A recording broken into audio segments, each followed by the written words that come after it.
How to verify Facebook page.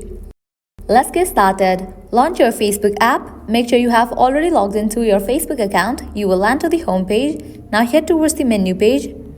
Scroll down. You will see the option of Help and Support. Click on that drop down. Open the option Help Center. Now over here you will find this search box. Type in over there how to verify Facebook page and search for it. Once you do that, different options will appear. Click on the very first option, request a verified badge on Facebook, open it. Verify your profile or page. You'll see this option of fill in this form, click on it. In order to verify your Facebook page or profile, you have to fill this and submit it.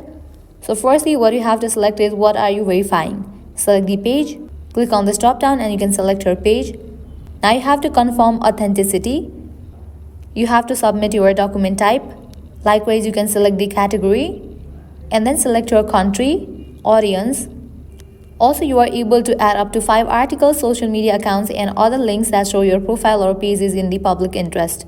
Once you fill all these, click on the option of send, and with that, you will be good to go. Once you submit your request, Facebook support team is gonna check your details, and if all the provided details are valid, your Facebook page will be verified. So this is how you can verify Facebook page. At the end, if you guys find this video helpful, don't forget to like, share and subscribe. Thank you.